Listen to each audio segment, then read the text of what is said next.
Faltavam 3 dias para o Natal quando eu estava sentada no meu apartamento pequeno e mal isolado na Vila Mariana, enrolada em uma manta fina, enquanto o vento úmido daquela noite de primavera em São Paulo passava pelas frestas da janela. Meu celular vibrou sobre a mesa de centro. Era uma mensagem no grupo da família enviada pela minha mãe, Patrícia Almeida. Peguei o aparelho esperando algum lembrete sobre qual sobremesa levar para a ceia de Natal da família. Em vez disso, encontrei uma mensagem fria, direta e definitiva. Nós decidimos que é melhor você não vir para a ceia este ano. O Ricardo está desconfortável com a sua atitude. Segundos depois, apareceu a notificação mostrando que minha irmã, Camila Almeida, havia curtido a mensagem. Fiquei olhando para a tela, esperando a dor chegar, esperando os olhos arderem e as lágrimas aparecerem. Mas elas não vieram. Eu não chorei. Não perguntei por quê. Apenas senti uma clareza estranha e gelada tomando conta de mim. Digitei uma única resposta. Perfeito. Vocês também nunca mais vão me ver. Depois levantei os olhos para encarar Rafael, sentado à minha frente no sofá velho da sala, me observando com aquela intensidade silenciosa que sempre teve. Ele assentiu uma única vez. Então começou. Antes de contar o que eu fiz em seguida e como transformei o Natal perfeito da minha família em um pesadelo do qual eles nunca mais conseguiriam acordar, preciso voltar um pouco. Eu deixei o celular sobre a mesa ainda iluminado pela conversa. Rafael se inclinou para a frente, apoiando os cotovelos nos joelhos, mantendo os olhos fixos nos meus. Ele não tentou me consolar com frases vazias. Não disse que família era tudo. Não pediu para eu ser a pessoa madura da situação. Apenas falou 2 palavras em voz baixa e firme.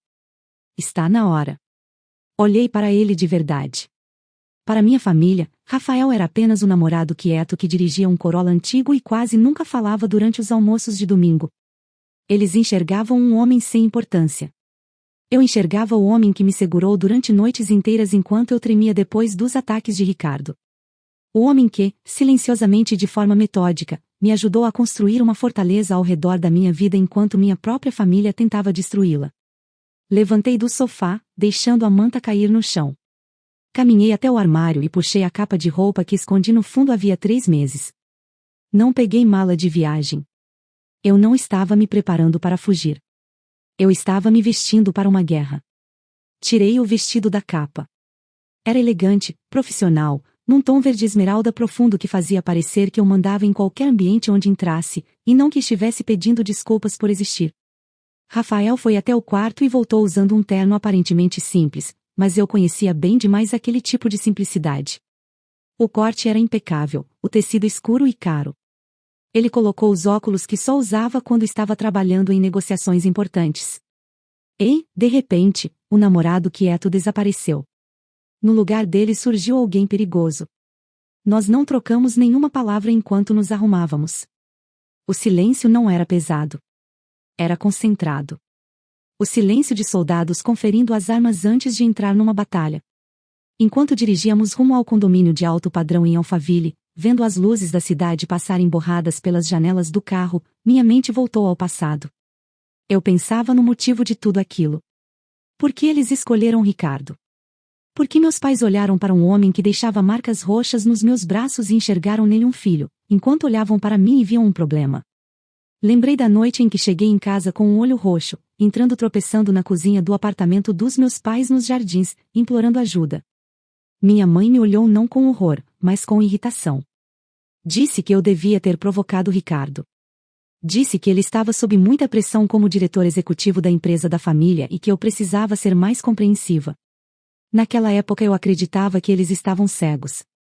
Pensava que, se eu explicasse melhor, se mostrasse a dor de forma mais clara, eles finalmente acordariam. Mas enquanto o carro seguia pelas ruas familiares em direção à mansão iluminada, eu finalmente aceitei a verdade. Eles não estavam cegos. Eles tinham sido comprados. Aceitar que Ricardo era um monstro significaria aceitar que eles venderam a própria filha em troca de conforto. Significaria encarar o fato de que a vida luxuosa, o status social e a estabilidade deles tinham sido pagos com o meu sofrimento. A mente humana faz qualquer coisa para sobreviver. Quando uma verdade é feia demais para ser suportada, ela reescreve a realidade. Meus pais não queriam se enxergar como monstros, então transformaram a vilã da história em mim. Na versão deles, Helena Almeida era o problema. Ricardo Bastos era o provedor. Era mais fácil sacrificar a minha sanidade do que abrir mão do estilo de vida deles. E perceber isso já não me deixava triste. Me deixava furiosa. Sentia o sangue correr quente e rápido pelo corpo. Olhei para Rafael, com a mão firme apoiada no câmbio do carro, tranquilo como sempre.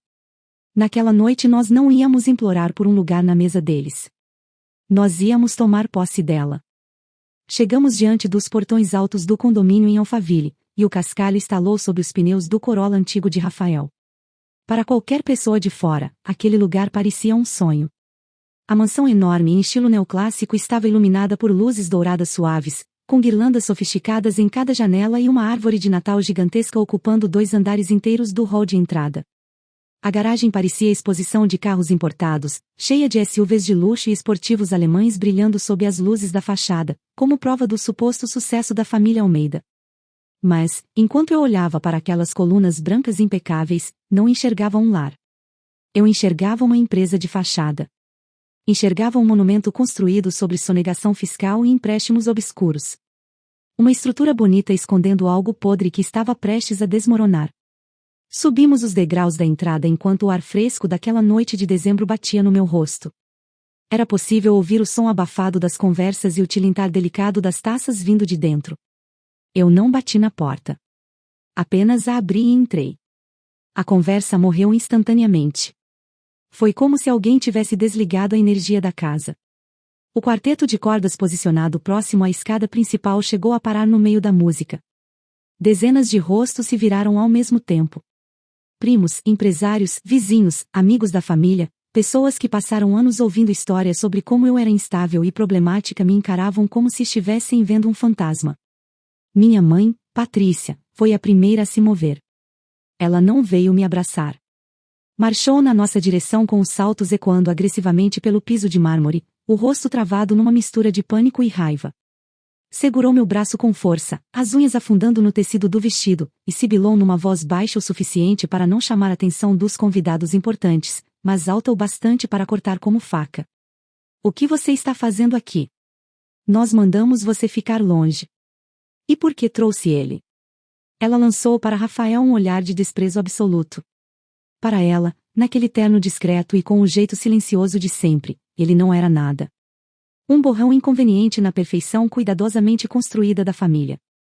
Ela olhou para ele como se fosse um funcionário, como se devesse ter entrado pela porta de serviço. Antes que eu respondesse, a multidão se abriu. Ricardo apareceu. Era impossível negar que ele sabia impressionar. Vestia um smoking que provavelmente custava mais do que o meu primeiro carro e segurava um copo de uísque caro numa das mãos. Caminhava com aquela tranquilidade predatória típica de homens que nunca ouviram um não na vida. Ele não parecia irritado. Parecia divertido. Veio diretamente até nós, me ignorando completamente, e parou diante de Rafael. Então você deve ser o motorista, Ricardo disse, falando alto o suficiente para boa parte da sala ouvir. Enfiou a mão no bolso, puxou uma nota de R$ 10 amassada e colocou no bolso do paletó de Rafael. Faz um favor e estaciona esse carro lá atrás. Está estragando a vista dos importados. Meu pai, Augusto Almeida, apareceu logo atrás dele e soltou uma gargalhada seca. Bateu no ombro de Ricardo com orgulho, um orgulho que jamais demonstrou por mim em toda a vida. Boa, meu filho, disse ele rindo. Hoje em dia está difícil encontrar gente que saiba trabalhar direito. A sala inteira reagiu com risadas educadas e cruéis. Minha irmã Camila escondia um sorriso atrás da taça de espumante. Senti aquele calor antigo subir pelo peito. O velho instinto de diminuir, pedir desculpas e desaparecer queria voltar. Mas então olhei para Rafael. Ele não se abalou. Não demonstrou raiva. Apenas observou a nota no bolso do paletó, depois ergueu os olhos para Ricardo e abriu um sorriso pequeno e educado. Era o sorriso de um lobo ouvindo uma ovelha explicar por que não deveria ser devorada. Vou guardar isso com cuidado, Rafael respondeu calmamente. Minha mãe nos conduziu até uma mesa afastada do centro do salão, como quem tenta esconder uma mancha vergonhosa que não consegue limpar. Ela acreditava estar nos colocando no nosso devido lugar. Não percebia que estava se trancando numa jaula junto das únicas pessoas que possuíam a chave. Eles se comportavam como realeza dando audiência para os convidados, Não faziam ideia de que já eram súditos de um reino conquistado naquela mesma manhã. O jantar começou.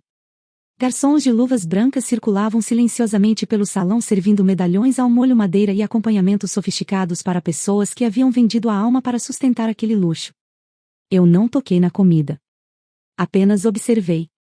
Observei meu pai levantar da cadeira e bater delicadamente uma colher de prata na taça de cristal. O som fino atravessou o salão e as conversas cessaram. Ele olhou em volta como um rei admirando um reino que já estava em chamas sem ainda conseguir sentir o cheiro da fumaça. Levantou a taça na direção de Ricardo, o homenageado da noite. Ao Ricardo, Augusto anunciou com a voz carregada daquele orgulho que nunca mereceu sentir. O filho que eu nunca tive. Ele fez uma pausa esperando as risadas e os aplausos. Eles vieram rápidos, obedientes e vazios. Então seus olhos encontraram os meus na mesa afastada do canto. Não havia amor ali. Havia provocação. Porque nessa vida, ele continuou, diminuindo teatralmente o tom da voz, existem filhos que só drenam a gente. Pessoas que tiram, tiram e tiram até não sobrar mais nada. E existem aqueles que sustentam uma família. Aqueles que assumem responsabilidades. Que salvam todos nós. Somos abençoados, realmente abençoados, por ter o Ricardo conduzindo esse barco. Os aplausos explodiram pelo salão. Ricardo não parecia humilde. Parecia um homem saboreando a própria vitória. Recostou-se na cadeira, apoiando um braço no encosto enquanto absorvia toda aquela adoração pública. Sorriu para meu pai com cumplicidade, como dois homens convencidos de que controlavam o mundo. Ele achava que tinha vencido. Achava que aquela humilhação pública era o último prego no meu caixão. Achava que eu iria abaixar a cabeça, esmagada pela comparação constante e pelo peso da desaprovação deles. Mas eu não estava encolhendo. Eu estava calculando. Lembrei de todas as vezes em que meu pai me comparou com Ricardo. Por que você não pode ser mais como ele? Ricardo sabe lidar com as pessoas. Ricardo é um líder. Eles idolatraram a mão que me batia porque aquela mesma mão pagava as contas deles. Trocaram minha segurança pelo silêncio confortável que ele comprava. Eles me quebraram naquela época, arrancando minha voz pedaço por pedaço. Mas naquela noite eu a tinha encontrado de novo. E ela estava mais afiada do que aço. Eu me levantei. A cadeira arrastou alto sobre o mármore, cortando os aplausos como um disparo. Todos os rostos se viraram novamente. Os olhos da minha mãe se arregalaram em alerta, a boca formando silenciosamente um senta agora. Eu não sentei.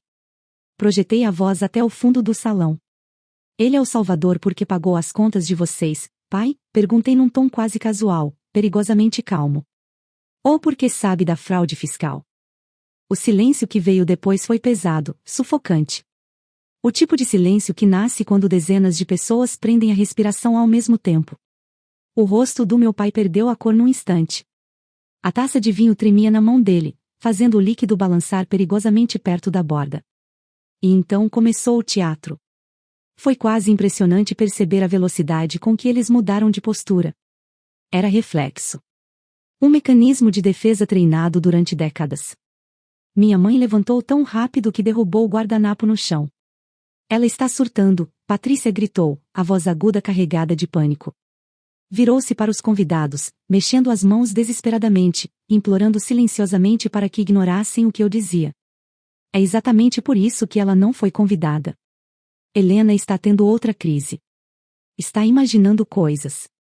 Minha irmã Camila entrou logo em seguida, falando do outro lado da mesa com um sorriso de desprezo. Meu Deus, Helena, você está passando vergonha. Senta ou vai embora logo. Você está estragando tudo. Eles eram bons naquilo. Durante anos fizeram eu questionar minha própria realidade. Fizeram eu acreditar que os hematomas eram culpa minha. Que os insultos eram brincadeiras. Que abandono era amor. Mas eu não comprava mais aquela versão da realidade. Porque agora eu tinha provas. Ricardo se levantou. O sorriso divertido havia desaparecido. A máscara do genro perfeito escorregou, revelando finalmente o predador por baixo dela. Caminhou devagar até minha mesa, em movimentos lentos e calculados. Tentava me intimidar. Tentava me fazer pequena outra vez. Você está fazendo um escândalo, Helena, Ricardo disse em voz baixa, perigosa. Parou a poucos passos de mim, bloqueando parte da luz do lustre. Talvez você precise aprender mais uma vez o que é respeito. Talvez precise ser lembrada do seu lugar. Ele ergueu a mão.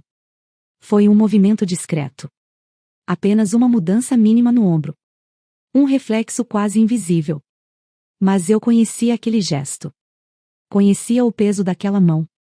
Conhecia a dor que ela prometia. Só que ele esqueceu uma coisa. Eu não estava mais sozinha no escuro. Ricardo estalou os dedos. O som seco ecoou pelo salão silencioso.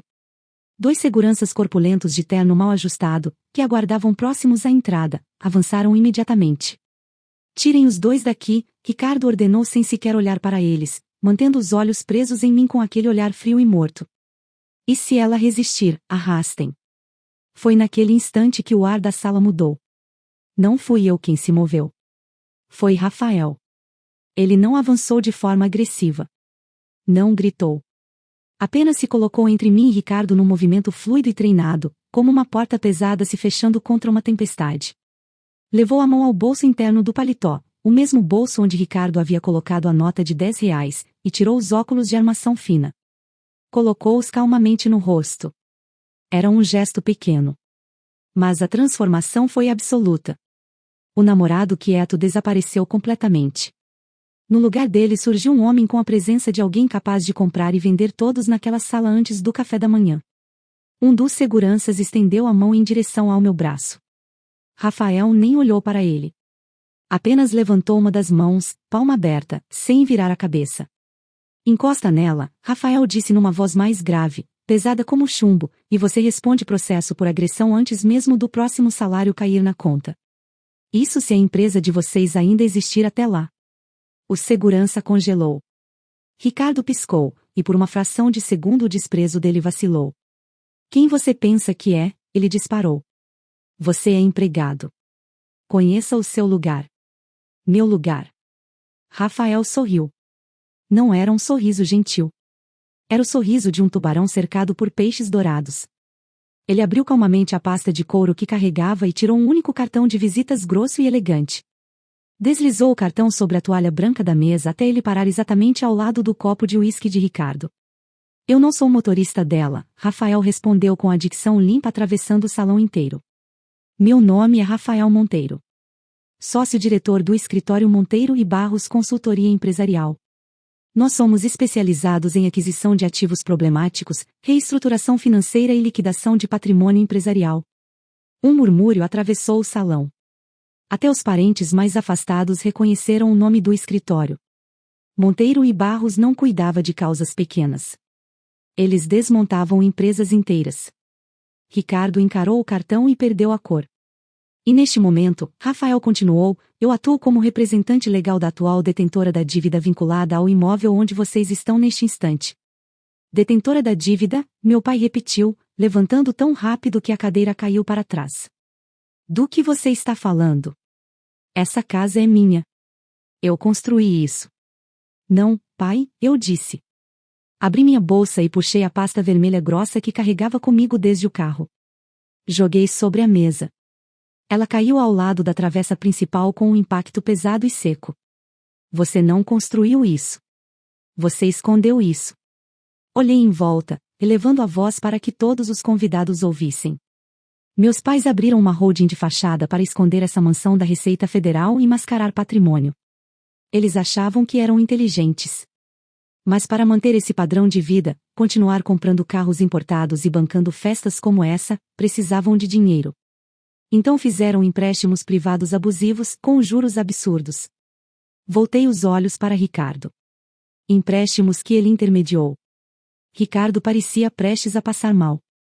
Ele sabia exatamente o que existia naquela pasta. Eles pararam de pagar há 3 meses, continuei com a voz firme e gelada. O banco estava prestes a executar a dívida silenciosamente para evitar escândalo. Então ontem de manhã eu fiz uma ligação. Comprei a dívida. Você não pode fazer isso, minha mãe sussurrou, tremendo. Você não tem esse dinheiro. Agora eu tenho, respondi. Apontei para o documento no topo da pilha. E como vocês assinaram contratos empresariais usando a holding imobiliária de vocês, aceitaram cláusulas de execução imediata em caso de inadimplência. Inclinei o corpo sobre a mesa, apoiando as duas mãos na madeira, encarando diretamente meu pai. Você sabe o que isso significa, Augusto? Significa que vocês perderam o direito de negociar quando deixaram de pagar. Eu comprei a dívida. Eu controlo a holding. E eu sou dona da cadeira onde você está sentado. Ricardo começou a rir. Não era uma risada nervosa. Era um som úmido, feio, quase descontrolado, que saiu do peito dele e quebrou a tensão do salão como um prato caindo no chão. Ele balançou a cabeça olhando para a pasta vermelha sobre a mesa, depois ergueu os olhos para mim com um sorriso carregado de pena. Não parecia derrotado. Parecia alguém apenas começando. Isso foi muito inteligente, Helena, Ricardo disse, pegando novamente o copo de uísque. Tomou um gole devagar sem tirar os olhos dos meus. Comprar a dívida. Assumir a holding. Tudo muito dramático. Mas você esqueceu uma coisa. Ele colocou a taça sobre a mesa. Você esqueceu porque seus pais me deixaram entrar na família. Ricardo levou a mão até o interior do smoking. Por um segundo, várias pessoas no salão recuaram esperando uma arma. Mas ele apenas tirou um pendrive. Segurou o objeto no alto, deixando a luz do lustre refletir nele. Então se inclinou um pouco para frente. A voz era baixa, mas todos ouviram. Se você expulsar a gente daqui, eu envio isso para a Receita Federal, para o Ministério Público e para todos os jornais de São Paulo. Minha mãe começou a chorar. Meu pai ficou imóvel. Seus pais não esconderam só a casa, Ricardo continuou. Eles esconderam milhões em patrimônio não declarado. Fraudes contábeis. Movimentações ilegais. Evasão fiscal. A Camila assinou transferências. Se eu cair, todos eles caem junto.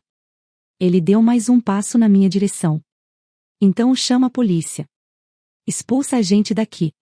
Mas aí você vai ser a filha responsável por destruir a própria família. O salão inteiro mergulhou num silêncio absoluto. Meus pais olharam para mim suplicando. E eu sorri. Era exatamente isso que eu esperava, respondi. Ricardo franziu a testa. Eu precisava que você me ameaçasse em voz alta na frente de testemunhas. Precisava que admitisse a extorsão. Assenti discretamente para Rafael. Ele abriu a pasta e retirou outro documento, dessa vez encadernado em azul escuro.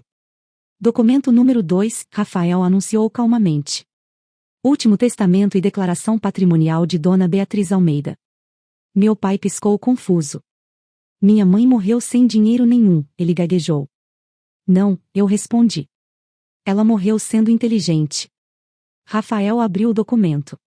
A senhora Beatriz Almeida deixou aplicações financeiras, imóveis e participações empresariais protegidas em inventário privado e administração fiduciária familiar no valor aproximado de 25 milhões de reais. O patrimônio seria transferido integralmente para Helena Almeida apenas mediante comprovação incontestável de que familiares diretos tentaram explorá-la financeiramente ou colocá-la em risco em benefício próprio. Ricardo ficou completamente imóvel. Minha avó não me deixou pobre, eu disse olhando diretamente para ele. Ela me deixou uma armadilha. Apontei para a pequena luz vermelha piscando discretamente presa no paletó de Rafael. Nós gravamos tudo desde o momento em que entramos aqui. Você acabou de confessar fraude fiscal e extorsão. Dei um passo à frente. Você não acabou comigo. Você desbloqueou minha herança. O rosto dele perdeu completamente a cor. Agora eu posso resolver o problema fiscal da família, continuei. Ou deixar vocês afundarem sozinhos. Minha mãe correu até mim desesperada. Nós fizemos isso para proteger a família, Patrícia chorava. Agora você tem dinheiro. Nós podemos consertar tudo. Olhei para ela calmamente. Vocês não protegeram a família. Vocês protegeram o conforto de vocês. Respirei fundo antes de completar. Vocês me venderam em troca de paz. Então me virei para os seguranças. A holding que paga o salário de vocês agora é minha. Essas pessoas estão invadindo uma propriedade privada. Retirem todos daqui. Rafael assentiu discretamente. Dessa vez os seguranças obedeceram. Ricardo avançou na minha direção num impulso desesperado. Rafael segurou o braço dele e o derrubou de joelhos no chão com um único movimento rápido. Tirem eles daqui. Meus pais começaram a protestar ao mesmo tempo. Camila gritava. Ricardo tentava se soltar. Mas ninguém mais no salão parecia disposto a ajudá-los. Os convidados apenas observavam em silêncio enquanto minha família era arrastada pela entrada principal da mansão, vestidos para uma festa que tinha acabado para sempre. A porta se abriu. O vento fresco da noite invadiu o hall iluminado. Eles desapareceram do outro lado da entrada. Feliz Natal, eu disse antes de fechar a porta. A mansão ficou em silêncio. Limpa. Vazia. Rafael soltou lentamente o ar preso nos pulmões e olhou em volta. Então agora você é dona de uma mansão em Alphaville? Peguei uma fotografia antiga da família sobre a mesa lateral e joguei na lareira acesa. Não, respondi observando a foto queimar. Agora eu sou dona da minha liberdade. Mais tarde, sentada na cozinha silenciosa da mansão, abri meu e-mail. Eu já tinha cópias de todos os documentos e registros necessários. Rafael hesitou ao meu lado. Você venceu. Não precisa continuar. Balancei a cabeça devagar. Vencer não é fugir deles, respondi. É impedir que façam isso de novo. Então cliquei em enviar. Depois fomos embora para nosso apartamento pequeno na Vila Mariana, aquecido por dinheiro honesto e silêncio verdadeiro. Minha herança não eram os 25 milhões. Era poder ir embora sem nunca mais olhar para trás. Se você já precisou destruir uma ponte para conseguir sobreviver, então entende exatamente o que eu senti naquela noite.